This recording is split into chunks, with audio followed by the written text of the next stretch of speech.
ನಮಸ್ಕಾರ ಸ್ನೇಹಿತರೆ, ಹೇಗಿದ್ದೀರಿ ಎಲ್ಲರೂ ಚೆನ್ನಾಗಿದ್ದಾರೆ ಅನ್ಕೊಂಡಿದ್ದೀನಿ ಸ್ನೇಹಿತರೆ. ಎಲ್ರಿಗೂ SPB ಮೀಡಿಯಾದ ಮತ್ತೊಂದು ವಿಡಿಯೋಕ್ಕೆ ತಮಗೆಲ್ಲರಿಗೂ ಸ್ವಾಗತ ಸುಸ್ವಾಗತ. ಸ್ನೇಹಿತರೆ, 2025ರ ಗುರು ಸಂಚಾರದಲ್ಲಿ ಈ ಧನುಸ್ಸು ರಾಶಿಯವರಿಗೆ ಏನೆಲ್ಲ ಅದೃಷ್ಟ ಒಲಿಯಲಿದೆ, ಈ ಧನುಸ್ಸು ರಾಶಿಯವರಿಗೆ ಗುರು ಸಂಚಾರದಿಂದಾಗಿ 2025ರಿಂದ 26ರವರೆಗೆ ಏನೆಲ್ಲ ಅದೃಷ್ಟ ಒಲಿಯಲಿದೆ, ಹಾಗೆ ಯಾವುದರಲ್ಲಿ ಶುಭವಾಗಲಿದೆ, ಈ ಮೇ ತಿಂಗಳಿನಿಂದ ಸ್ಟಾರ್ಟ್ ಆಗುವಂತಹ ಈ ಗುರು ಸಂಚಾರ ನಿಮ್ಮ ಜೀವನದಲ್ಲಿ ಏನೆಲ್ಲ ಬದಲಾವಣೆಯನ್ನು ತಂದೊಡ್ಡಲಿದೆ, ಹಾಗೆ ಯಾವುದರಲ್ಲಿ ಶುಭವಾಗಲಿದೆ, ಯಾವುದರಲ್ಲಿ ಬಹಳ ಎಚ್ಚರಿಕೆಯನ್ನು ವಹಿಸಬೇಕು ಎಂಬುದರ ಸಂಪೂರ್ಣ ಮಾಹಿತಿಯನ್ನು ತಿಳಿಸ್ಕೊಡ್ತಾ ಹೋಗ್ತೇನೆ ಸ್ನೇಹಿತರೆ. ಆದ್ದರಿಂದ ವಿಡಿಯೋನ ಸ್ಕಿಪ್ ಮಾಡದೆ ಎಲ್ಲಿಂದ ಕೊನೆ ತನಕ ನೋಡಿ. ಓಡಿಸಿ ವಿಡಿಯೋನ ನೋಡೋದ್ರಿಂದ ನಿಮಗೆ ಅಷ್ಟು ಇನ್ಫಾರ್ಮೇಷನ್ ಅರ್ಥ ಆಗೋದಿಲ್ಲ ಸ್ನೇಹಿತರೆ. ಸೊ ಫಸ್ಟಿಂದ ಎಂಡ್ ತನಕ ವಿಡಿಯೋನ ವಾಚ್ ಮಾಡಿ. ಹಾಗೆ ನಮ್ಮ ಈ ವಿಡಿಯೋ ಇಷ್ಟ ಆಗಿತ್ತು ಅಂದರೆ ವಿಡಿಯೋಗೆ ಒಂದು ಲೈಕ್ ಕೊಡಿ ಸ್ನೇಹಿತರೆ. ಯಾರಿನ್ನೂ ಚಾನಲ್ನ ಸಬ್ಸ್ಕ್ರೈಬ್ ಮಾಡ್ಕೊಳ್ಳದೆ ವಿಡಿಯೋನ ನೋಡ್ತಿದ್ರೆ ಅವರು ಈಗಲೇ ಸಬ್ಸ್ಕ್ರೈಬ್ ಮಾಡ್ಕೊಳ್ಳಿ. ಸಬ್ಸ್ಕ್ರೈಬ್ ಮಾಡ್ಕೊಂಡು ಪ್ರತಿನಿತ್ಯ ವಿಡಿಯೋ ವಾಚ್ ಮಾಡ್ತಿರೋರಿಗೆ ಥ್ಯಾಂಕ್ ಯು ಸೋ ಮಚ್ ಅಂತ ಹೇಳ್ತಾ, ಇನ್ನು ತಡ ಮಾಡೋದು ಬೇಡ ಸ್ನೇಹಿತರೆ. ಈ ಗುರು ಸಂಚಾರದಿಂದಾಗಿ ಏನೆಲ್ಲ ಅದೃಷ್ಟ ಒಲಿಯಲಿದೆ ಅಂತ ಈಗ ಒಂದೊಂದಾಗಿ ತಿಳಿಸ್ಕೊಡ್ತಾ ಹೋಗ್ತೇನೆ. ಗಮನವಿಟ್ಟು ನೋಡ್ತಾ ಹೋಗಿ ಸ್ನೇಹಿತರೆ. 2025 ಮತ್ತು 26ರಲ್ಲಿ ಗುರುವು ಧನು ರಾಶಿಯ 7ನೇ ಮನೆಗೆ ಪ್ರವೇಶಿಸ್ತಾನೆ ಸ್ನೇಹಿತರೆ. ಇದರಲ್ಲಿ ಪಾಲುದಾರಿಕೆ, ಸಂಬಂಧಗಳು ಮತ್ತು ಸಾರ್ವಜನಿಕ ಸಂವಹನ ಮೇಲೆ ಸಾಕಷ್ಟು ಗಮನವನ್ನು ಹರಿಸ್ತಾ ಹೋಗ್ತಾರೆ ಸ್ನೇಹಿತರೆ. ಮೊದಲನೇ ಮನೆಯಲ್ಲಿ ಸ್ವಯಂ ಮತ್ತು ಗುರುತ್ವವನ್ನು ಸೂಚಿಸಿದ್ರೆ, 4ನೇ ಮನೆಯು ಮನೆ ಮತ್ತು ಸ್ಥಿರತೆ ಮನೆಗಳ ಅಧಿಪತಿಯಾಗಿರಲಿದೆ ಸ್ನೇಹಿತರೆ. 7ನೇ ಮನೆಯಲ್ಲಿ ಗುರುವಿನ ಪ್ರಭಾವವು ಈ ಧನುಸ್ಸು ರಾಶಿಯ ವ್ಯಕ್ತಿಗಳಿಗೆ ಸಂಬಂಧಗಳನ್ನು ಬೆಳೆಸಲು, ಸಾಮರಸ್ಯದ ಪಾಲುದಾರಿಕೆಗಳನ್ನು ರೂಪಿಸಲು ಮತ್ತು ಅವರ ಸಾಮಾಜಿಕ ಮತ್ತು ವೃತ್ತಿಪರ ಸಂಪರ್ಕಗಳನ್ನು ಹೆಚ್ಚಿಸಲು ನಿಮಗೆ ಅವಕಾಶಗಳು ಸಿಗ್ತಾ ಹೋಗ್ತವೆ ಸ್ನೇಹಿತರೆ. ಈ ಅವಧಿಯು ವೃತ್ತಿ ಬೆಳವಣಿಗೆ, ಆರ್ಥಿಕವಾದಂತಹ ಸ್ಥಿರತೆ, ಅರ್ಥಪೂರ್ಣ ಸಂಬಂಧಗಳು, ಆರೋಗ್ಯ, ಶಿಕ್ಷಣ, ಆಧ್ಯಾತ್ಮಿಕ ಬೆಳವಣಿಗೆಯನ್ನು ಬೆಂಬಲಿಸ್ತಾ ಹೋಗ್ತದೆ ಸ್ನೇಹಿತರೆ. ಧನುಸ್ಸು ರಾಶಿಯವರು ಸಮತೋಲನ ಮತ್ತು ಸಹಕಾರವನ್ನು ಪಡೆಯಲು ಇದು ಸಾಕಷ್ಟು ಪ್ರೋತ್ಸಾಹಿಸ್ತಾ ಹೋಗ್ತದೆ ಸ್ನೇಹಿತರೆ. ಇನ್ನು ಗುರು ಸಂಚಾರ 2025ರಲ್ಲಿ ನಿಮ್ಮ ವೃತ್ತಿ ಮತ್ತು ವೃತ್ತಿಪರ ಜೀವನ ಹೇಗಿರಲಿದೆ ಈ ಧನುಸ್ಸು ರಾಶಿಯವರಿಗೆ ಅಂತ ಕೇಳೋದಾದ್ರೆ, 7ನೇ ಮನೆಯಲ್ಲಿ ಗುರು ಇರುವುದರಿಂದಾಗಿ ಈ ಧನುಸ್ಸು ರಾಶಿಯ ವ್ಯಕ್ತಿಗಳು ಸಹಯೋಗ ಮತ್ತು ತಂಡದ ಕೆಲಸದಿಂದ ವೃತ್ತಿಪರ ಬೆಳವಣಿಗೆಯನ್ನು ಕಾಣ್ತಾ ಹೋಗ್ತೀರಿ ಸ್ನೇಹಿತರೆ. ಈ ಸಂಚಾರವು ಈ ಧನುಸ್ಸು ರಾಶಿಗೆ ಸೇರಿದ ಜನರಿಗೆ ಬಲವಾದ ವೃತ್ತಿಪರ ಸಂಬಂಧಗಳನ್ನು ಬೆಳೆಸಲು ಸಾಕಷ್ಟು ಪ್ರೋತ್ಸಾಹಿಸ್ತಾ ಹೋಗ್ತದೆ. ಇದು ಹೊಸ ಅವಕಾಶಗಳು ಬರಲಿಕ್ಕೆ ಇದು ಸಾಧ್ಯವಾಗ್ತದೆ ಸ್ನೇಹಿತರೆ. ಈ ಸಮಯದಲ್ಲಿ ನೆಟ್ವರ್ಕಿಂಗ್, ಪಾಲುದಾರಿಕೆಗಳು ಹಾಗೆ ತಂಡದ ಯೋಜನೆಗಳು ಸಾಕಷ್ಟು ಅನುಕೂಲಕರವಾಗಿರ್ತದೆ. ಏಕೆಂದರೆ ಗುರುವಿನ ಪ್ರಭಾವವು ನಿಮ್ಮ ಸಾಮರಸ್ಯದ ಸಂವಹನ ಮತ್ತು ಪರಸ್ಪರ ಗುರಿಗಳನ್ನು ಸಾಕಷ್ಟು ಬೆಂಬಲಿಸ್ತಾ ಹೋಗ್ತದೆ. 7ನೇ ಮನೆಯಲ್ಲಿ ಸಾರ್ವಜನಿಕ ವ್ಯವಹಾರಗಳು ಮತ್ತು ಪಾಲುದಾರಿಕೆಗಳಿಗೆ ಹೆಚ್ಚು ಒತ್ತು ನೀಡೋದ್ರಿಂದ ಕಾನೂನು, ಸಲಹಾ ಮತ್ತು ಸಾರ್ವಜನಿಕ ಸಂಪರ್ಕ ಮತ್ತು ಮಾರಾಟದಂತಹ ಕ್ಷೇತ್ರಗಳಲ್ಲಿ ಈ ವೃತ್ತಿಪರರಿಗೆ ಸಾಕಷ್ಟು ಅನುಕೂಲಕರವಾದಂತಹ ಅವಧಿ ಇದಾಗಿರ್ತದೆ ಸ್ನೇಹಿತರೆ. ಇನ್ನು ಸಹೋದ್ಯೋಗಿಗಳು, ಮಾರ್ಗದರ್ಶಕರು ಅಥವಾ ಸಮಾನ ಗುರಿಗಳನ್ನು ಹಂಚಿಕೊಳ್ಳುವಂತಹ ಪಾಲುದಾರರ ಬೆಂಬಲ ಮೂಲಕ ವೃತ್ತಿ ಜೀವನದಲ್ಲಿ ಸಾಕಷ್ಟು ಪ್ರಗತಿಯನ್ನು ಕಾಣುವಂತಹ ಚಾನ್ಸಸ್ ಕೂಡ ಈ ಟೈಮ್ನಲ್ಲಿ ಇರಲಿದೆ ಸ್ನೇಹಿತರೆ. ಈ ಮನೆಯಲ್ಲಿ ಗುರುವಿನ ಪ್ರಭಾವವು ಈ ಧನುಸ್ಸು ರಾಶಿಗೆ ಸೇರಿದ ಜನರಿಗೆ ರಾಜತಾಂತ್ರಿಕ ಮತ್ತು ಸಂವಹನ ಕೌಶಲ್ಯಗಳನ್ನು ಅಭಿವೃದ್ಧಿಪಡಿಸಲು ಸಾಕಷ್ಟು ಪ್ರೋತ್ಸಾಹಿಸ್ತಾ ಹೋಗ್ತದೆ ಸ್ನೇಹಿತರೆ. ಇದರಿಂದಾಗಿ ನಿಮ್ಮ ಸಂವಹನ ಕೌಶಲ್ಯವೂ ಕೂಡ ಅಭಿವೃದ್ಧಿಯಾಗ್ತಾ ಹೋಗ್ತದೆ. ಇದು ನಿಮ್ಮ ಮಾತುಕತೆ ಮತ್ತು ಸಹಯೋಗಗಳನ್ನು ಪರಿಣಾಮಕಾರಿಯಾಗಿ ನಿರ್ವಹಿಸಲು ಸಾಕಷ್ಟು ಅನುವು ಮಾಡಿಕೊಡ್ತಾ ಹೋಗ್ತದೆ ಸ್ನೇಹಿತರೆ. ಈ ವೃತ್ತಿ ಜೀವನವನ್ನು ಬದಲಾಯಿಸಲು ಬಯಸುವಂಥವರಿಗೆ ದೀರ್ಘಾವಧಿಯ ಆಕಾಂಕ್ಷೆಗಳೊಂದಿಗೆ ವೃತ್ತಿ ಜೀವನದ ಗುರಿಗಳನ್ನು ಜೋಡಿಸುವಂತಹ ಜನರ ಕೌಶಲ್ಯ ಮತ್ತು ಪಾಲುದಾರಿಕೆಗಳನ್ನು ಒಳಗೊಂಡಿರುವಂತಹ ಪಾತ್ರಗಳನ್ನು ಅನ್ವೇಷಿಸಲು ಇದು ಸೂಕ್ತವಾದಂತಹ ಸಮಯವಾಗಿರ್ತದೆ ಸ್ನೇಹಿತರೆ. ಇನ್ನು ಈ ಗುರು ಸಂಚಾರದ ಈ ಸಂದರ್ಭದಲ್ಲಿ ಈ ಧನುಸ್ಸು ರಾಶಿಗೆ ಸೇರಿದ ಜನರಿಗೆ ನಿಮ್ಮ ಹಣಕಾಸು ಮತ್ತು ಸಂಪತ್ತು ಈ ಟೈಮ್ನಲ್ಲಿ ಹೇಗಿರಲಿದೆ ಅಂತ ಕೇಳೋದಾದರೆ, 7ನೇ ಮನೆಯಲ್ಲಿ ಗುರುವಿನ ಸಂಚಾರ ಆಗೋದ್ರಿಂದಾಗಿ ಹಣಕಾಸಿನ ವಿಷಯಗಳಲ್ಲಿ ಅನುಕೂಲಕರವಾದಂತಹ ಬೆಳವಣಿಗೆಗಳನ್ನು ತರ್ತಾ ಹೋಗ್ತದೆ ಸ್ನೇಹಿತರೆ. ವಿಶೇಷವಾಗಿ ನಿಮ್ಮ ಪಾಲುದಾರಿಕೆ ಮತ್ತು ಸಹಯೋಗಗಳ ಮೂಲಕ ಈ ಧನುಸ್ಸು ರಾಶಿಯ ವ್ಯಕ್ತಿಗಳು ಜಂಟಿ ಉದ್ಯಮವನ್ನು ಮಾಡ್ತಿದ್ರೆ, ವ್ಯಾಪಾರ, ಪಾಲುದಾರಿಕೆ ಅಥವಾ ಹೂಡಿಕೆಗಳಿಂದ ಆದಾಯದ ಬೆಳವಣಿಗೆಯನ್ನು ನೀವು ನೋಡ್ಬೋದಾಗಿದೆ ಸ್ನೇಹಿತರೆ. ಈ ಅವಧಿಯು ಈ ಧನುಸ್ಸು ರಾಶಿಯವರಿಗೆ ತಮ್ಮ ದೀರ್ಘಕಾಲೀನ ಗುರಿಗಳೊಂದಿಗೆ ಹೊಂದಿಕೆ ಆಗುವಂತಹ ಆರ್ಥಿಕ ಅವಕಾಶಗಳನ್ನು ಅನ್ವೇಷಿಸಲು ಮತ್ತು ಸ್ಥಿರವಾದ ಆರ್ಥಿಕ ಅಡಿಪಾಯವನ್ನು ನಿರ್ಮಿಸಲು ಸಾಕಷ್ಟು ಸಹಾಯವನ್ನು ಮಾಡ್ತಾ ಹೋಗ್ತದೆ ಸ್ನೇಹಿತರೆ. ಈ ಸಲಹಾಗಾರರೊಂದಿಗೆ ಕೆಲಸ ಮಾಡಲು ಇದು ನಿಮಗೆ ಸಾಕಷ್ಟು ಪ್ರೋತ್ಸಾಹಿಸುವುದರ ಜೊತೆಗೆ ಧನುಸ್ಸು ರಾಶಿಯ ವ್ಯಕ್ತಿಗಳು ವಿಶೇಷವಾಗಿ ಭವಿಷ್ಯಕ್ಕಾಗಿ ಹಣಕಾಸು ಯೋಜನೆಗಳತ್ತ ಗಮನ ಹರಿಸುವುದು ಇದು ಸಾಕಷ್ಟು ಅನುಕೂಲಕರವಾದಂತಹ ಸಮಯವಾಗಿರ್ತದೆ ಸ್ನೇಹಿತರೆ. ಆದ್ದರಿಂದ ಈ ಟೈಮ್ನಲ್ಲಿ ನೀವು ಉಳಿತಾಯ ಮಾಡಲು ಶುರು ಮಾಡಿ ಸ್ನೇಹಿತರೆ. ಗುರುವಿನ ಪ್ರಭಾವವು ಎಚ್ಚರಿಕೆಯನ್ನು ಬಜೆಟ್ ರೂಪಿಸುವುದು ಮತ್ತು ಶಿಸ್ತುಬದ್ಧ ಖರ್ಚುಗಳನ್ನು ಸಾಕಷ್ಟು ಬೆಂಬಲಿಸ್ತಾ ಹೋಗ್ತದೆ. ಜೊತೆಗೆ ಸ್ಥಿರತೆಯನ್ನು ಉತ್ತೇಜಿಸುವ ಕ್ಷೇತ್ರಗಳಲ್ಲಿ ಹೂಡಿಕೆಗಳನ್ನು ಪ್ರೋತ್ಸಾಹಿಸ್ತಾ ಹೋಗ್ತದೆ. ಜಂಟಿ ಉದ್ಯಮಗಳನ್ನು ಮಾಡ್ತಿದ್ರೆ ಅಥವಾ ಉಳಿತಾಯ ಯೋಜನೆಗಳು ಹಾಗೆ ದೀರ್ಘಕಾಲೀನ ಹೂಡಿಕೆಯ ಮೂಲಕ ಈ ಧನುಸ್ಸು ರಾಶಿಯವರು ಹೆಚ್ಚು ಧನಲಾಭವನ್ನು ಪಡೆಯಬಹುದಾಗಿದೆ ಸ್ನೇಹಿತರೆ. ಈ ಧನುಸ್ಸು ರಾಶಿಯವರು ಹಣಕಾಸಿನ ಬಗ್ಗೆ ಜವಾಬ್ದಾರಿಯುತ ವಿಧಾನವನ್ನು ತೆಗೆದುಕೊಳ್ಳುವಂತೆ ಸಾಕಷ್ಟು ಪ್ರೋತ್ಸಾಹಿಸ್ತಾ ಹೋಗ್ತದೆ. ಏಕೆಂದರೆ ಇದು ಈ ಭವಿಷ್ಯದಲ್ಲಿ ಸಾಕಷ್ಟು ಪ್ರಯೋಜನವನ್ನು ನಿಮ್ಮ ಈ ರಾಶಿಯವರಿಗೆ ನೀಡ್ತಾ ಹೋಗ್ತದೆ ಸ್ನೇಹಿತರೆ. ಇನ್ನು ಈ ಗುರು ಸಂಚಾರದ ಈ ಸಂದರ್ಭದಲ್ಲಿ ನಿಮ್ಮ ಸಂಬಂಧಗಳು ಮತ್ತು ಕುಟುಂಬ ಜೀವನ ಹೇಗಿರಲಿದೆ ಈ 2025ರವರೆಗೆ ಅಂತ ಕೇಳ್ತಾ ಇದ್ರೆ, 7ನೇ ಮನೆಯಲ್ಲಿ ಗುರುವಿನ ಸ್ಥಾನವು ಈ ಧನುಸ್ಸು ರಾಶಿಯ ವ್ಯಕ್ತಿಗಳಿಗೆ ಉಷ್ಣತೆ, ಸಾಮರಸ್ಯ ಮತ್ತು ಸಂಬಂಧಗಳಲ್ಲಿ ಬೆಳವಣಿಗೆಯನ್ನು ತರ್ತಾ ಹೋಗ್ತದೆ ಸ್ನೇಹಿತರೆ. ಈ ಅವಧಿಯು ನಿಮ್ಮ ಪ್ರಣಯ ಮತ್ತು ಕುಟುಂಬ ಸಂಪರ್ಕಗಳಿಗೆ ಹೆಚ್ಚು ಬೆಂಬಲವನ್ನು ನೀಡೋದ್ರ ಜೊತೆಗೆ ಮುಕ್ತವಾದಂತಹ ಸಂವಹನ, ಹಂಚಿಕೆಯ ಗುರಿಗಳು ಮತ್ತು ಪರಸ್ಪರ ಗೌರವವನ್ನು ಪ್ರೋತ್ಸಾಹಿಸ್ತಾ ಹೋಗ್ತದೆ. ಇದರಿಂದ ಬದ್ಧ ಸಂಬಂಧಗಳಲ್ಲಿರುವವರಿಗೆ ಗುರುವಿನ ಪ್ರಭಾವವು ಆಳವಾದ ಭಾವನಾತ್ಮಕ ಬಂಧಗಳನ್ನು ಸಾಕಷ್ಟು ಬೇಸಿಸ್ತಾ ಹೋಗ್ತದೆ ಸ್ನೇಹಿತರೆ. ಸ್ಥಿರ ಮತ್ತು ಸಾಮರಸ್ಯದ ವಾತಾವರಣವನ್ನು ಸಾಕಷ್ಟು ಸೃಷ್ಟಿಸುವುದರ ಜೊತೆಗೆ ಈ ಸಂಚಾರವು ದೀರ್ಘಾವಧಿಯ ಸಂಬಂಧದ ಯಶಸ್ಸನ್ನು ಬೆಂಬಲಿಸುವುದರಿಂದಾಗಿ ದಂಪತಿಗಳು ಭವಿಷ್ಯದ ಯೋಜನೆಗಳನ್ನು ಚರ್ಚಿಸಲು ಮತ್ತು ಹಂಚಿಕೆಯ ಮೌಲ್ಯಗಳ ಮೇಲೆ ಹೊಂದಾಣಿಕೆಯನ್ನು ಮಾಡಿಕೊಳ್ಳಲು ಇದು ಅತ್ಯುತ್ತಮವಾದಂತಹ ಸಮಯವಾಗಿರುತ್ತದೆ ಸ್ನೇಹಿತರೆ. ಈ ಸಂಚಾರವು ನಿಮ್ಮ ಆದರ್ಶಗಳು ಮತ್ತು ಜೀವನದ ದೃಷ್ಟಿಕೋನಗಳನ್ನು ಹಂಚಿಕೊಳ್ಳುವ ವ್ಯಕ್ತಿಗಳೊಂದಿಗೆ ಹೊಸ ಪ್ರಣಯ ಸಂಬಂಧಗಳನ್ನು ತರ್ತಾ ಹೋಗ್ತದೆ. ಇದು ನಿಮ್ಮ ಒಂಟಿಯಿಂದ ಮುಕ್ತಿಯನ್ನು ನೀಡ್ತಾ ಹೋಗ್ತದೆ.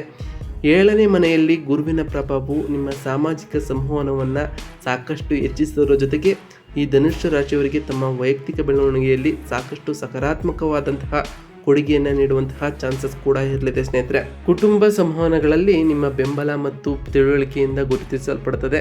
ಗುರುವು ಬೆಚ್ಚಗಿನ ಮತ್ತು ಸಹಕಾರಿ ಕುಟುಂಬ ವಾತಾವರಣವನ್ನು ನಿಮಗೆ ಬೆಳೆಸ್ತಾ ಹೋಗ್ತದೆ ಸ್ನೇಹಿತರೆ. ಇನ್ನು ಈ ಗುರು ಸಂಚಾರದ ಈ ಸಂದರ್ಭದಲ್ಲಿ ನಿಮ್ಮ ಆರೋಗ್ಯ ಮತ್ತು ಸ್ವಾಸ್ಥ್ಯ ಹೇಗಿರಲಿದೆ ಅಂತ ಕೇಳೋದಾದರೆ, 7ನೇ ಮನೆಯಲ್ಲಿ ಗುರುವಿನ ಪ್ರಭಾವವು ಆಗೋದ್ರಿಂದಾಗಿ ಈ ಧನುಸ್ಸು ರಾಶಿಯವರ ಆರೋಗ್ಯ ಮತ್ತು ಯೋಗಕ್ಷೇಮದ ಮೇಲೆ ಸಾಕಷ್ಟು ಸಕಾರಾತ್ಮಕವಾದಂತಹ ಪರಿಣಾಮ ಬೀರ್ತಾ ಹೋಗ್ತದೆ ಸ್ನೇಹಿತರೆ. ಏಕೆಂದರೆ ಇದು ದೈಹಿಕ ಮತ್ತು ಮಾನಸಿಕ ಯೋಗಕ್ಷೇಮಕ್ಕೆ ಸಮತೋಲಿತ ಮತ್ತು ಚಿಂತನಶೀಲ ವಿಧಾನವನ್ನು ಸಾಕಷ್ಟು ಪ್ರೋತ್ಸಾಹಿಸುವುದರಿಂದಾಗಿ ಈ ಅವಧಿಯು ಸಹಯೋಗದ ಯೋಗಕ್ಷೇಮ ಚಟುವಟಿಕೆಗಳನ್ನು ಬೆಂಬಲಿಸ್ತಾ ಹೋಗ್ತಿದೆ ಸ್ನೇಹಿತರೆ. ಅದರಿಂದಾಗಿ ಈ ಧನುಸ್ಸು ರಾಶಿಯ ವ್ಯಕ್ತಿಗಳು ಫಿಟ್ನೆಸ್ ಟ್ರೈನಿಂಗನ್ನು ಪಡೀತಿದ್ರೆ ಕ್ರೀಡೆಗಳು ಅಥವಾ ಯೋಗಕ್ಷೇಮ ಕಾರ್ಯಕ್ರಮಗಳಲ್ಲಿ ಸಂತೋಷವನ್ನು ನೀವು ಕಾಣಬಹುದಾಗಿದೆ ಸ್ನೇಹಿತರೆ. ದೈಹಿಕ ಆರೋಗ್ಯವನ್ನು ಉತ್ತೇಜಿಸುವಂತಹ ಸಾಮಾಜಿಕ ಮತ್ತು ಸಮುದಾಯ ಚಟುವಟಿಕೆಗಳಲ್ಲಿ ತೊಡಗಿಸಿಕೊಳ್ಳುವುದು ಶಕ್ತಿಯ ಮಟ್ಟವನ್ನು ಕಾಪಾಡಿಕೊಳ್ಳಲು ಮತ್ತು ಒಟ್ಟಾರೆ ಯೋಗಕ್ಷೇಮದ ಪ್ರಜ್ಞೆಯನ್ನು ಉತ್ತೇಜಿಸಲು ನಿಮಗೆ ಸಾಕಷ್ಟು ಸಹಾಯವನ್ನು ಮಾಡ್ತಾ ಹೋಗ್ತದೆ ಸ್ನೇಹಿತರೆ. ಈ ಸಂಚಾರದ ಸಮಯದಲ್ಲಿ ಮಾನಸಿಕ ಸ್ಪಷ್ಟತೆ ಮತ್ತು ಭಾವನಾತ್ಮಕ ಸಮತೋಲನವು ಅಗತ್ಯತೆ ಇರ್ತದೆ ಸ್ನೇಹಿತರೆ. ಧ್ಯಾನ, ಯೋಗ ಅಥವಾ ವಿಶ್ರಾಂತಿ ತಂತ್ರಗಳನ್ನು ಅಭ್ಯಾಸವನ್ನು ಮಾಡೋದ್ರಿಂದಾಗಿ ಈ ಧನುಸ್ಸು ರಾಶಿಯವರಿಗೆ ಒತ್ತಡವನ್ನು ನಿರ್ವಹಿಸಲು ಮತ್ತು ಮಾನಸಿಕ ಸ್ಥಿತಿಸ್ಥಾಪಕವನ್ನು ಕಾಪಾಡಿಕೊಳ್ಳಲು ಬಹಳಷ್ಟು ಸಹಾಯ ಮಾಡ್ತಾ ಹೋಗ್ತದೆ ಸ್ನೇಹಿತರೆ. 7ನೇ ಮನೆ ಸಾಮರಸ್ಯದ ಮೇಲೆ ಸಾಕಷ್ಟು ಒತ್ತು ನೀಡುವುದರಿಂದ ಆರೋಗ್ಯಕ್ಕೆ ಹೆಚ್ಚು ವಿಸ್ತರಣೆಯನ್ನು ಕೊಡ್ತಾ ಹೋಗ್ತದೆ. ಇದರಿಂದಾಗಿ ಸಮತೋಲಿತ ಆಹಾರ, ನಿಯಮಿತವಾಗಿ ನಿದ್ರೆ ಹಾಗೆ ಸ್ಥಿರವಾದ ದಿನಚರಿಗಳಿಗೆ ಆದ್ಯತೆ ನೀಡುವುದು ನಿಮ್ಮ ದೈಹಿಕ ಮತ್ತು ಭಾವನಾತ್ಮಕ ಯೋಗಕ್ಷೇಮವನ್ನು ಸಾಕಷ್ಟು ಬೆಂಬಲಿಸ್ತಾ ಹೋಗ್ತದೆ ಸ್ನೇಹಿತರೆ. ಇದು ಈ ಧನುಸ್ಸು ರಾಶಿಯವರಿಗೆ ಗುರುವಿನ ಸಕಾರಾತ್ಮಕ ಪ್ರಭಾವದಿಂದಾಗಿ ಸಂಪೂರ್ಣವಾಗಿ ಪ್ರಯೋಜನವನ್ನು ನೀವು ಪಡಿಬಹುದಾಗಿದೆ ಸ್ನೇಹಿತರೆ. ಇನ್ನು ಈ ಧನುಸ್ಸು ರಾಶಿಯವರಿಗೆ ಗುರು ಸಂಚಾರದ ಈ ಸಂದರ್ಭದಲ್ಲಿ ನಿಮ್ಮ ಶಿಕ್ಷಣ ಮತ್ತು ಕಲಿಕೆ ಹೇಗಿರಲಿದೆ ಅಂತ ಕೇಳೋದಾದರೆ ಸ್ನೇಹಿತರೆ, ಈ ಧನುಸ್ಸು ರಾಶಿಯ ವಿದ್ಯಾರ್ಥಿಗಳಲ್ಲಿ ಹಾಗೆ ವೃತ್ತಿಪರರಿಗೆ 7ನೇ ಮನೆಯಲ್ಲಿ ಗುರುವಿನ ಉಪಸ್ಥಿತಿಯು ಸಹಯೋಗದ ಕಲಿಕೆ ಮತ್ತು ಬೌದ್ಧಿಕ ಬೆಳವಣಿಗೆಗೆ ಸಾಕಷ್ಟು ಅನುಕೂಲಕರವಾಗಿರ್ತದೆ ಸ್ನೇಹಿತರೆ. ಈ ಅವಧಿಯು ನಿಮಗೆ ವಿಶೇಷವಾಗಿ ಅನುಕೂಲಕರವಾಗಿರ್ತದೆ ಸ್ನೇಹಿತರೆ. ಏಕೆಂದರೆ ಗುರುವಿನ ಪ್ರಭಾವವು ನಿಮ್ಮ ಗ್ರಹಿಕೆ ಮತ್ತು ಪರಸ್ಪರ ತಿಳುವಳಿಕೆಗಳನ್ನು ಹೆಚ್ಚಿಸೋದ್ರಿಂದಾಗಿ ಪರೀಕ್ಷೆಗಳು ಅಥವಾ ಪ್ರಮಾಣೀಕರಣಗಳಲ್ಲಿ ತಯಾರಿ ನಡೆಸುವಂಥವರಿಗೆ ಈ ಧನುಸ್ಸು ರಾಶಿಯ ವಿದ್ಯಾರ್ಥಿಗಳಲ್ಲಂತೂ ರಚನಾತ್ಮಕವಾದಂತಹ ಅಧ್ಯಯನ ದಿನಚರಿ ಹಾಗೆ ಸಹಪಾಠಿಗಳು ಅಥವಾ ಮಾರ್ಗದರ್ಶನ ಬೆಂಬಲದಿಂದಾಗಿ ಸಾಕಷ್ಟು ಪ್ರಯೋಜನವನ್ನು ನೀವು ಪಡೆಯಬಹುದಾಗಿದೆ ಸ್ನೇಹಿತರೆ. ವೃತ್ತಿಪರರಿಗಂತೂ ಈ ಸಂಚಾರವು ವೃತ್ತಿಜೀವನದ ಗುರಿಗಳೊಂದಿಗೆ ಹೊಂದಿಕೆ ಆಗುವಂತಹ ಹೆಚ್ಚಿನ ಶಿಕ್ಷಣ, ತರಬೇತಿ ಅಥವಾ ಕೌಶಲ್ಯ ಅಭಿವೃದ್ಧಿಯನ್ನು ಪಡಿಸುವಂತಹ ಸಾಕಷ್ಟು ಅವಕಾಶಗಳು ನಿಮಗೆ ದೊರೆತು ಹೋಗ್ತದೆ ಸ್ನೇಹಿತರೆ. ಏಳನೇ ಮನೆಯಲ್ಲಿನ ಗುರುವಿನ ಶಕ್ತಿಯು ಕಲಿಕೆಗೆ ಸಮತೋಲಿತ ವಿಧಾನವನ್ನು ಉತ್ತೇಜಿಸ್ತಾ ಹೋಗ್ತದೆ. ಇದರಿಂದಾಗಿ ನಿಮ್ಮ ಸಂವಹನ, ನಾಯಕತ್ವ ಅಥವಾ ಮಾತುಕತೆಯ ಕೋರ್ಸ್ಗಳಲ್ಲಿ ಅನುಕೂಲಕರವೆಂದು ಸಾಬೀತುಪಡಿಸಬಹುದಾಗಿದೆ ಸ್ನೇಹಿತರೆ. ಧನುಸ್ಸು ರಾಶಿಯ ವ್ಯಕ್ತಿಗಳು ವೈಯಕ್ತಿಕ ಬೆಳವಣಿಗೆಯನ್ನು ಹೆಚ್ಚಿಸುವುದಲ್ಲದೆ ಅವರ ವೃತ್ತಿಪರ ಪ್ರಯಾಣಕ್ಕೆ ಸಕಾರಾತ್ಮಕವಾಗಿ ಕೊಡುಗೆ ನೀಡುವಂತಹ ಜ್ಞಾನವನ್ನು ಪಡೆಯಲು ಇದು ನಿಮಗೆ ಸೂಕ್ತವಾದಂತಹ ಅವಧಿಯಾಗಿರ್ತದೆ ಸ್ನೇಹಿತರೆ. ಇನ್ನು ಈ ಧನುಸ್ಸು ರಾಶಿಯವರಿಗೆ ವ್ಯಾಪಾರ ನಿರೀಕ್ಷೆಗಳು ಮತ್ತು ಬೆಳವಣಿಗೆಗಳು ಹೇಗಿರಲಿದೆ ಅಂತ ಕೇಳೋದಾದರೆ, ಈ ಗುರು ಸಂಚಾರದ ಸಮಯದಲ್ಲಿ ಉದ್ಯಮಿಗಳು ಮತ್ತು ವ್ಯಾಪಾರ ಮಾಲೀಕರಿಗೆ 7ನೇ ಮನೆಯಲ್ಲಿನ ಗುರುವಿನ ಸಂಚಾರವು ಅತ್ಯುತ್ತಮ ಬೆಳವಣಿಗೆಯ ಸಾಮರ್ಥ್ಯವನ್ನು ನೀಡ್ತಾ ಹೋಗ್ತದೆ ಸ್ನೇಹಿತರೆ. ವಿಶೇಷವಾಗಿ ಪಾಲುದಾರಿಕೆ ಮತ್ತು ಸಹಯೋಗಗಳ ಮೂಲಕ ಜಂಟಿ ಉದ್ಯಮಗಳನ್ನು ಅನ್ವೇಷಿಸಲು, ಗ್ರಾಹಕರ ನೆಲೆಗಳನ್ನು ವಿಸ್ತರಿಸಲು ಅಥವಾ ವ್ಯವಹಾರದ ಪ್ರಮುಖ ಮೌಲ್ಯಗಳೊಂದಿಗೆ ಹೊಂದಿಕೆಯಾಗುವಂತಹ ಹೊಸ ಸೇವೆಗಳನ್ನು ಪರಿಚಯಿಸಲು ಇದು ಸೂಕ್ತವಾದಂತಹ ಅವಧಿಯಾಗಿರುತ್ತದೆ ಸ್ನೇಹಿತರೆ. ಈ ಧನುಸ್ಸು ರಾಶಿಯ ಉದ್ಯಮಿಗಳು ತಮ್ಮ ದೃಷ್ಟಿಕೋನ ಮತ್ತು ಗುರಿಗಳನ್ನು ಹಂಚಿಕೊಳ್ಳುವಂತಹ ಸಮಾನ ಮನಸ್ಸಿನ ವೃತ್ತಿಪರರೊಂದಿಗೆ ಪಾಲುದಾರಿಕೆಯನ್ನು ನಿರ್ವಹಿಸುವಲ್ಲಿ ಯಶಸ್ಸನ್ನು ಕಾಣ್ತಾ ಹೋಗ್ತಿದೆ ಸ್ನೇಹಿತರೆ. ಗುರುವಿನ ಈ ಪ್ರಭಾವವು ವ್ಯವಹಾರದ ಗೋಚರತೆ ಮತ್ತು ಖ್ಯಾತಿಯನ್ನು ಹೆಚ್ಚಿಸುವ ಕಾರ್ಯತಂತ್ರದ ಮೈತ್ರಿಗಳನ್ನು ಬೆಂಬಲಿಸುತ್ತದೆ. ಇದು ನಿಮ್ಮ ಗುಣಮಟ್ಟ, ಗ್ರಾಹಕರ ತೃಪ್ತಿ ಹಾಗೆ ನೈತಿಕ ಅಭ್ಯಾಸಗಳಿಗೆ ವ್ಯವಹಾರದ ಬದ್ಧತೆಯನ್ನು ಒತ್ತಿ ಹೇಳುವಂತಹ ಮಾರ್ಕೆಟಿಂಗ್ ಪ್ರಯತ್ನಗಳು ಕೂಡ ನಿಮ್ಮ ಗ್ರಾಹಕರನ್ನು ಆಕರ್ಷಿಸ್ತಾ ಹೋಗ್ತದೆ ಸ್ನೇಹಿತರೆ. ದೀರ್ಘಕಾಲೀನ ಯಶಸ್ಸನ್ನು ನೀವು ಕಾಣ್ಬೋದಾಗಿದೆ ಸ್ನೇಹಿತರೆ. ವ್ಯವಹಾರದಲ್ಲಿ ಈ ಧನುಸ್ಸು ರಾಶಿಯ ವ್ಯಕ್ತಿಗಳಿಗೆ ಈ ಸಂಚಾರವು ಉದ್ಯಮ ವಲಯಗಳಲ್ಲಿ ಹಾಗೆ ನೆಟ್ವರ್ಕಿಂಗ್ ಕ್ಷೇತ್ರಗಳಲ್ಲಿ ವ್ಯಾಪಾರ ಕಾರ್ಯಕ್ರಮಗಳಿಗೆ ಹಾಜರಾಗುವುದು ಹಾಗೆ ಬೆಳವಣಿಗೆ ಮತ್ತು ವಿಸ್ತರಣೆಗೆ ಸಕಾರಾತ್ಮಕವಾದಂತಹ ಕೊಡುಗೆಯ ಸಮಯ ಇದಾಗಿರಲಿದೆ ಸ್ನೇಹಿತರೆ. ಇನ್ನು ಗುರು ಸಂಚಾರದ ಈ ಸಮಯದಲ್ಲಿ ನಿಮ್ಮ ಆಧ್ಯಾತ್ಮಿಕವಾಗಿ ಬೆಳವಣಿಗೆ ಹಾಗೆ ಸ್ವಯಂ ಅನ್ವೇಷಣೆ ಹೇಗಿರಲಿದೆ ಅಂತ ಕೇಳೋದಾದರೆ, 7ನೇ ಮನೆಯಲ್ಲಿನ ಗುರುವಿನ ಸಂಚಾರವು ಈ ಧನುಸ್ಸು ರಾಶಿಯ ವ್ಯಕ್ತಿಗಳಿಗೆ ತಮ್ಮೊಳಗೆ ಸಮತೋಲನ ಮತ್ತು ಸಾಮರಸ್ಯವನ್ನು ಹುಡುಕಲು ಸಾಕಷ್ಟು ಪ್ರೋತ್ಸಾಹಿಸ್ತಾ ಹೋಗ್ತದೆ ಸ್ನೇಹಿತರೆ. ಇದು ನಿಮ್ಮ ಆಧ್ಯಾತ್ಮಿಕ ಬೆಳವಣಿಗೆ ಮತ್ತು ಆತ್ಮಾವಲೋಕನದ ಅವಧಿಯನ್ನು ಬೆಳೆಸುತ್ತಾ ಹೋಗ್ತದೆ. ಈ ಸಂಚಾರವು ಈ ಧನುಸ್ಸು ರಾಶಿಯ ವ್ಯಕ್ತಿಗಳಿಗೆ ಧ್ಯಾನ, ಸಾವಧಾನತೆ ಹಾಗೆ ಆಂತರಿಕ ಶಾಂತಿಯನ್ನು ಉತ್ತೇಜಿಸುವಲ್ಲಿ ಸಾಕಷ್ಟು ಅಭ್ಯಾಸಗಳನ್ನು ಅನ್ವೇಷಿಸಲು ಇದು ನಿಮಗೆ ಪ್ರೇರೇಪಣೆಯನ್ನು ಕೊಡ್ತಾ ಹೋಗ್ತದೆ ಸ್ನೇಹಿತರೆ. ಇದರಿಂದಾಗಿ ನೀವು ಪ್ರತಿಯೊಂದು ಕಾರ್ಯದಲ್ಲೂ ಯಶಸ್ಸನ್ನು ಕಾಣಬಹುದಾಗಿದೆ. ಆಧ್ಯಾತ್ಮಿಕ ಚಟುವಟಿಕೆಗಳಲ್ಲಿ ತೊಡಗಿಸಿಕೊಳ್ಳುವುದು ಈ ಧನುಸ್ಸು ರಾಶಿಯ ವ್ಯಕ್ತಿಗಳಿಗೆ ಆಳವಾದ ಸಂಪರ್ಕ ಮತ್ತು ತೃಪ್ತಿಯನ್ನು ನೀಡ್ತಾ ಹೋಗ್ತದೆ ಸ್ನೇಹಿತರೆ. 7ನೇ ಮನೆಯಲ್ಲಿನ ಗಮನವು ಸಂಬಂಧಗಳು ಮತ್ತು ಪಾಲುದಾರಿಕೆಯ ಮೇಲೆ ಆಧ್ಯಾತ್ಮಿಕವಾಗಿ ಅನ್ವೇಷಣೆಗೆ ವಿಸ್ತರಿಸ್ತಾ ಹೋಗ್ತದೆ ಸ್ನೇಹಿತರೆ. ಈ ಧನುಸ್ಸು ರಾಶಿಯ ವ್ಯಕ್ತಿಗಳಿಗೆ ಈ ಅವಧಿಯು ಸುತ್ತಮುತ್ತಲಿನವರೊಂದಿಗೆ ಅರ್ಥಪೂರ್ಣ ಸಂಪರ್ಕಗಳನ್ನು ಬೆಳೆಸಿಕೊಳ್ಳುವುದರ ಜೊತೆಗೆ ಸ್ವಯಂ ಅನ್ವೇಷಣೆಯನ್ನು ಬೆಳೆಸಿಕೊಳ್ಳಲು ಸಾಕಷ್ಟು ಪ್ರೋತ್ಸಾಹವನ್ನು ನೀಡ್ತಾ ಹೋಗ್ತದೆ ಸ್ನೇಹಿತರೆ. ಇನ್ನು ಈ ಗುರು ಸಂಚಾರದ ಈ ಸಮಯದಲ್ಲಿ ನಾವು ನೀಡುವಂತಹ ಸರಳ ಪರಿಹಾರಗಳೇನು ಅಂತ ಕೇಳೋದಾದರೆ ಸ್ನೇಹಿತರೆ, 7ನೇ ಮನೆಯಲ್ಲಿನ ಗುರುವಿನ ಶಕ್ತಿಗಳೊಂದಿಗೆ ಸಾಮರಸ್ಯವನ್ನು ಹೊಂದಲು ನಾವು ತಿಳಿಸ್ಕೊಡುವಂತಹ ಈ ಸರಳ ಪರಿಹಾರಗಳನ್ನು ಮಾಡ್ತಾ ಹೋಗಿ ಸ್ನೇಹಿತರೆ. ಮೊದಲನೇ ಪರಿಹಾರ ಸ್ವಯಂ ಪರಿಹಾರ ಸ್ನೇಹಿತರೆ. ನೀವು ಸಕಾರಾತ್ಮಕ ಮನಸ್ಥಿತಿಯನ್ನು ಬೆಳೆಸಲು ಮತ್ತು ಗುರುವಿನ ಆಶೀರ್ವಾದವನ್ನು ಪಡೆಯಲು ನಿಮ್ಮ ಮನಸ್ಸನ್ನು ನೀವು ಶಾಂತಿಯಾಗಿ ಇಟ್ಕೊಳ್ಬೇಕಾಗಿರ್ತದೆ ಸ್ನೇಹಿತರೆ. ಈ ಅಭ್ಯಾಸವು ನಿಮಗೆ ಸಂತೃಪ್ತಿಯ ಭಾವನೆಯನ್ನು ಹೆಚ್ಚಿಸ್ತಾ ಹೋಗ್ತದೆ, ಸಂಬಂಧಗಳಲ್ಲಿ ಸಾಮರಸ್ಯವನ್ನು ಕೂಡ ಉತ್ತೇಜಿಸ್ತಾ ಹೋಗ್ತದೆ ಸ್ನೇಹಿತರೆ.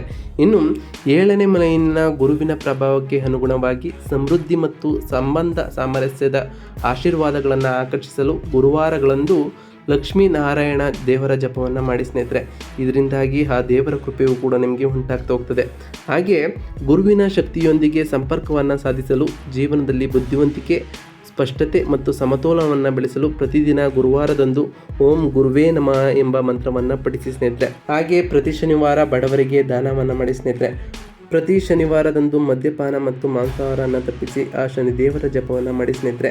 ಸಾಧ್ಯವಾದರೆ ಶನಿದೇವರ ದೇವಾಲಯಕ್ಕೆ ತೆರಳಿ ಶನಿದೇವರಿಗೆ ಪ್ರಿಯವಾದಂತಹ ಕಪ್ಪು ಎಳ್ಳಿನ ಬತ್ತಿಯನ್ನು ಹಚ್ಚೋದ್ರಿಂದ ಆ ಶನಿದೇವರ ಸಕಾರಾತ್ಮಕ ಪ್ರಭಾವವು ನಿಮ್ಮ ಮೇಲೆ ಉಂಟಾಗ್ತಾ ಹೋಗ್ತದೆ ಸ್ನೇಹಿತರೆ.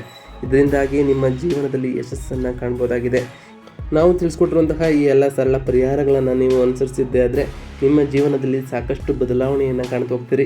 ಇದರಿಂದಾಗಿ ನಿಮ್ಮ ಜೀವನದಲ್ಲಿ ಸಕಾರಾತ್ಮಕವಾದ ಪ್ರಭಾವವು ಉಂಟಾಗ್ತಾ ಹೋಗ್ತದೆ ಸ್ನೇಹಿತರೆ. ಇದಾಗಿತ್ತು ಇವತ್ತಿನ ಒಂದು ವಿಡಿಯೋ ಸ್ನೇಹಿತರೆ. ವಿಡಿಯೋ ಇಷ್ಟ ಆಗಿತ್ತು ಅಂದರೆ ವಿಡಿಯೋಗೆ ಒಂದು ಲೈಕ್ ಕೊಡಿ. ಯಾರಿನ್ನೂ ಚಾನಲ್ನ ಸಬ್ಸ್ಕ್ರೈಬ್ ಮಾಡ್ಕೊಂಡಿಲ್ಲ ಅವರು ಈಗಲೇ ಸಬ್ಸ್ಕ್ರೈಬ್ ಮಾಡ್ಕೊಳ್ಳಿ ಸ್ನೇಹಿತರೆ. ಸಬ್ಸ್ಕ್ರೈಬ್ ಮಾಡ್ಕೊಂಡು ಪ್ರತಿನಿತ್ಯ ವಿಡಿಯೋನ ವಾಚ್ ಮಾಡ್ತಿರೋರಿಗೆ ಥ್ಯಾಂಕ್ ಯು ಸೊ ಮಚ್ ಅಂತ ಹೇಳ್ತಾ, ನಿಮ್ಮ ಫ್ರೆಂಡ್ಸ್ ಮತ್ತು ಫ್ಯಾಮಿಲಿಗೆ ವಿಡಿಯೋನ ಶೇರ್ ಮಾಡೋ ಮುಖಾಂತರ ಅವರು ಕೂಡ ಹೊಸ ಅಪ್ಡೇಟ್ಗಳನ್ನು ತಿಳ್ಕೊಳ್ಳೋಕ್ಕೆ ಸಾಧ್ಯವಾಗ್ತದೆ.